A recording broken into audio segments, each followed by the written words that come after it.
Chapter 8 Myron. Myron had big ears. He was elected class president. The children in Mrs. Joel's class expected him to be a good president. Other presidents were good speakers. Myron was even better. He was a good listener. But he had a problem. He didn't know what a class president was supposed to do. So he asked, "What am I supposed to do?" "It's a difficult job," said Mrs. Jules. "But you can do it. You must turn on the lights every morning and turn them off at the end of the day." "What?" asked Myron. "As class president, you must learn to listen," said Mrs. Jules. "I'll repeat myself only one more time. You must turn on the lights every morning." "I heard you the first time," said Myron. "It just doesn't sound like much of a job." "It certainly is," said Mrs. Jules. "Without light, I can't teach, and children can't learn. Only you can give us that light. I think it is a very important job." "I guess so," said Myron. He wasn't convinced. "Here, let me show you how to work a light switch," said Mrs. Jules. "I already know how," said Myron. "I've been turning lights on and off my whole entire life." "Very good," said Mrs. Jules. "You'll make a fine president." Myron wanted to be the best president ever. But it was such an easy job, he thought, that anybody could do it. When school let out that day, Myron stayed behind. He turned out the lights by flicking the switch down. "Excellent," said Mrs. Jules. On his way home, Myron heard a horrible noise. First there was a loud screeching, then a sharp squeal, a roaring engine, and then a very faint sound of a girl crying. Myron ran to see what had happened. Dana was bent over the middle of the road. "What's the matter?" asked Myron. "My dog Pugsy was hit by a car," Dana cried. "Who did it?" asked Myron. "I don't know," Dana sobbed. "They sped away." "Well, that's not important," said Myron. "We've got to try and save Pugsy." Pugsy laid unconscious in the street. Myron carefully picked her up. He carried her 2 miles to the vet. Dana cried at his side. "Don't worry, Dana," said Myron. "She'll be all right." But he wasn't really so sure. He gave Pugsy to the vet, walked Dana home, and then walked home himself. Dana was so upset that she forgot to thank him. Myron didn't mind. He thought that was what was being a class president was all about. The next morning, before he went to school, Myron went to Dana's house. Pugsy was there. She seemed all right. Dana petted her. Pugsy licked her face. "See, Myron, she's all right," said Dana. "The vet said that you brought her just in time." "Hi, Pugsy," said Myron. He petted her. Pugsy bit his hand. "I guess she doesn't know you," said Dana. "She was unconscious yesterday when you saved her life." Dana's mother put some medicine and a Band-Aid on Myron's hand. Then she drove the children to school. They were late. They ran up the stairs to Mrs. Jules' class. The room was completely dark. "It's about time you got here, Myron," said Mrs. Jules. "We have no lights." "Why didn't somebody else just turn them on?" asked Myron. "Because you're class president," said Mrs. Jules. "Show Stephen how to work the lights. From now on, he'll be class president." Myron showed Stephen how to work the lights. He flicked the switch up. At the end of the day, Myron showed Stephen how to turn the lights off. He flicked the switch down. After a week, Stephen finally caught on. He made a good president. The lights were on every morning. Myron, who was president for only a day, was the best president in the history of Wayside School. It was just that nobody knew it. Chapter 9 Mauricia. Mauricia liked ice cream. She was sweet and pretty and could beat up any boy in Mrs. Jules' class. Everybody liked Mauricia, except Kathy. But then she didn't like anybody. Mauricia only liked ice cream. Every day, Mauricia brought an ice cream cone to school and kept it in her desk until lunchtime. At first, she brought chocolate ice cream every day, but she soon tired of chocolate ice cream. So then she started bringing vanilla, but she got tired of vanilla too. Then she got tired of strawberry, fudge ripple, butter pecan, pistachio, and burgundy cherry, in that order. And then something terrible happened. Mauricia got tired of ice cream. By that time, her desk was a mess. Everything in it was sticky. Everybody liked Mauricia, but Mauricia didn't like anything. Mrs. Jules hated to see Mauricia unhappy. "I don't understand it," Mrs. Jules cried Mauricia. "There just aren't any good flavors anymore." So Mrs. Jules worked all night.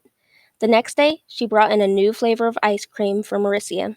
It was Mauricia flavored ice cream. Everybody will like it, thought Mrs. Jules, because everybody likes Marcia. Here you are, Marcia, said Mrs. Jules. Marcia-flavored ice cream. Everybody gathered around Marcia as she tasted it. They hoped she'd like it. Marcia took a lick. Well, said Mrs. Jules. Marcia took another lick. Well, asked the class. This ice cream has no taste, said Marcia. It doesn't taste bad, but it doesn't taste good. It doesn't taste like anything at all. Mrs. Jules' heart was broken. Here, let me try it, said Todd. He tasted it. You're crazy, Marcia, he said. This is some of the best tasting ice cream I've ever eaten. Try some, Dee Dee. It's delicious, said Dee Dee. It's so sweet and creamy. She passed it around the room. Oh, it's so good, said Leslie. I think it tastes terrible, said Kathy. I don't understand it, said Marcia. I don't taste a thing. Mrs. Jules slapped herself in the face. Oh, I've made a big mistake, Marcia. Of course you can't taste anything. It's Marcia-flavored ice cream. It's the same taste you always taste when you're not tasting anything at all. So the next day, Mrs. Jules brought in Joe-flavored ice cream. Marcia liked it. So did everyone else. Joe thought it had no taste. Everybody liked Marcia. Marcia only liked Joe. The following day, Mrs. Jules brought in Ron-flavored ice cream. Ron thought it had no taste, but everybody else loved it. Everybody liked Marcia. Marcia only liked Joe and Ron. By the end of the month, Mrs. Jules had brought in 27 new flavors of ice cream, one for each member of the class. Everybody liked Marcia, and Marcia liked everybody. They all tasted so good, all except Kathy. That is, Kathy's flavored ice cream tasted a little bit like old bologna.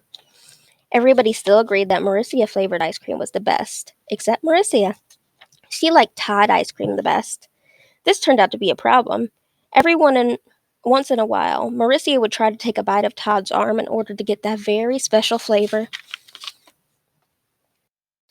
Chapter 10. Paul. Paul had the best seat in Mrs. Jules' class. He sat in the back of the room. It was the seat that was the farthest away from Mrs. Jules. Mrs. Jules was teaching the class about fractions. She drew a piece of pie on the blackboard. She cut the pie into 8 pieces. She explained that each piece was 1/8 of the pie. Paul never paid attention. He didn't see the picture of that pie. He didn't see anything. Well, he did see one thing. Actually, he saw 2 things. He saw Leslie's 2 pigtails. Leslie sat in front of Paul. She had 2 long, brown pigtails that reached all the way down to her waist. Paul saw those pigtails, and a terrible urge came over him. He wanted to pull a pigtail. He wanted to wrap his fists around it, feel the hair between his fingers, and just yank. He thought it would be fun to tie the pigtails together, or better yet, tie them to her chair. But most of all, he just wanted to pull one. Slowly, he reached for the one on the right. No, what am I doing? He thought. I'll only get into trouble. Paul had it made. He sat in the back of the room. He paid no attention to anyone, and nobody paid any attention to him. But if he pulled a pigtail, it would be all over. Leslie would tell on him, and he'd become the center of attention. He sighed and slowly withdrew his arm. But Paul couldn't ignore those pigtails. There they were, just dangling right in front of him, just begging to be pulled. He could close his eyes, but he couldn't make the pigtails disappear. He could still smell them, and he could hear them. He could almost taste them. Maybe just a little tug, he thought. No, none. There they hung, easily within his reach. Well, let them just hang there, thought Paul. It would be foolish to pull one, no matter how tempting they were. None of the other children in the class pulled pigtails. Why should he? Of course, none of the other children sat behind Leslie either. It was just a simple matter of being able to think clearly. That's all it was. Paul thought it over and decided not to pull one. It was as simple as that. Suddenly, his arm shot forward. He grabbed Leslie's right pigtail and yanked. Yeah! Screamed Leslie. Everybody looked at her. Paul pulled my pigtail, she said. They all looked at Paul. I couldn't help it, said Paul. You better learn to help it, said Mrs. Jules. She wrote Paul's name on the blackboard under the word discipline. Tell Leslie you're sorry. I'm sorry, Leslie, said Paul. Said Leslie. Paul felt horrible. Never again would he pull another pigtail. Except there was one problem. He still wasn't satisfied. He had pulled the right one, but that wasn't enough. He wanted to pull the left one, too. It was as if he heard a little voice coming from the pigtail saying, "Pull me, Paul. Pull me." "I can't," Paul answered. "My name's already on the blackboard under the word discipline." "Big deal," said the pigtail. "Pull me." "No way," said Paul. "Never again." "Aw, come on, Paul. Just a little tug," urged the pigtail. "What harm could it do?" "Lots of harm," said Paul. "Leslie will scream, and I'll get in trouble again." "Boy, that's not fair," whined the pigtail. "You pulled the right one. Now it's my turn." "I know, but I can't," said Paul. "Sure you can," said the pigtail. "Just grab me and yank." "No," said Paul. "It's not right." "Sure it is, Paul," said the pigtail. "Pigtails are meant to be pulled. That's what we're here for." "Tell that to Leslie," said Paul. "Leslie won't mind," said the pigtail. "I promise." "I bet," said Paul, just like she didn't mind the last time. "You just didn't pull hard enough," said the pigtail. "Leslie likes us pulled real hard." "Really?" asked Paul. "Cross my heart," said the pigtail. "The harder, the better." "Okay," said Paul. "But if you're lying—" "I promise," said the pigtail. Paul grabbed the left pigtail. It felt so good in his hand. He pulled as hard as he could. "Yeah!" screamed Leslie. Mrs. Jules asked, "Paul, did you pull Leslie's pigtail again?" "No," said Paul. "I pulled the other one." All the children laughed. "Are you trying to be funny?" asked Mrs. Jules. "No," said Paul.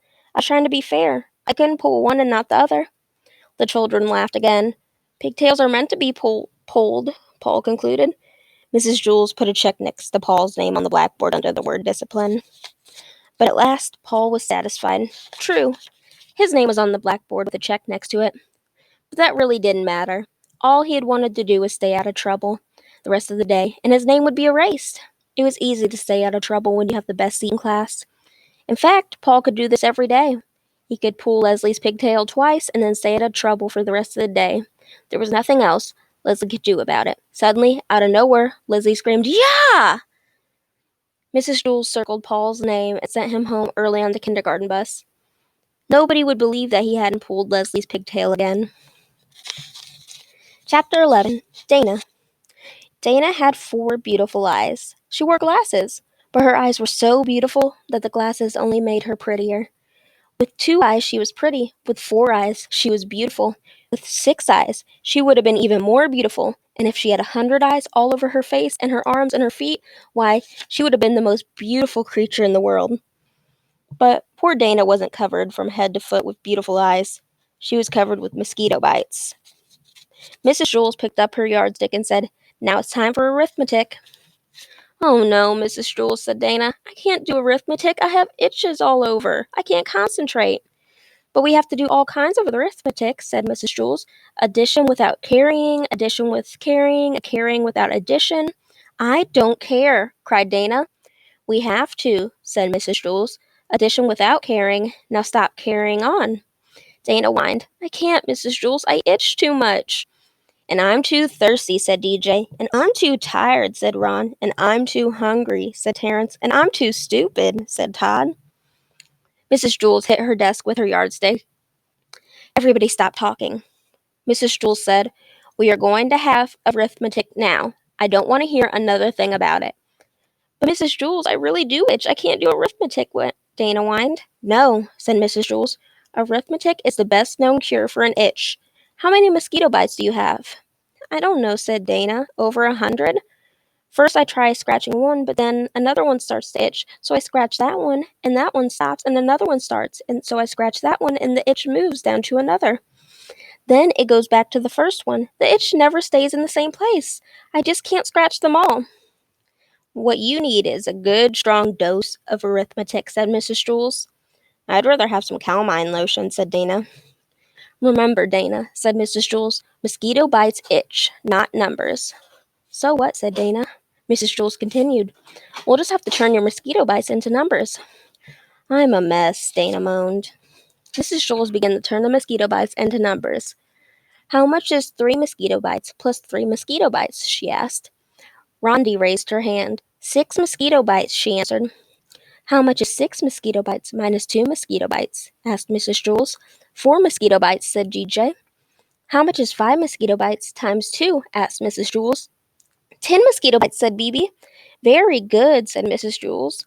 I still itch, Dana complained. I've got one more question, said Mrs. Jules. How much is 49 mosquito bites plus 75 mosquito bites? Nobody raised a hand. Thank class. This is for Dana. Nobody knew the answer. Dana's itch began to get worse and worse. At last, Dana began counting her own mosquito bites. She counted 75 on one side, 49 on the other. Then she added them together for a total of 124 mosquito bites. 124 mosquito bites, Dana called. Very good, said Mrs. Jules.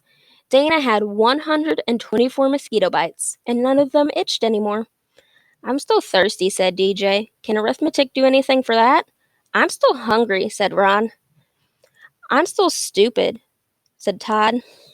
I'm glad we turned mosquito bites into numbers instead of letters, said Dana. I could never spell mosquito. All right, class. That's all we're reading today. I hope you enjoyed that. See you next time. Bye-bye.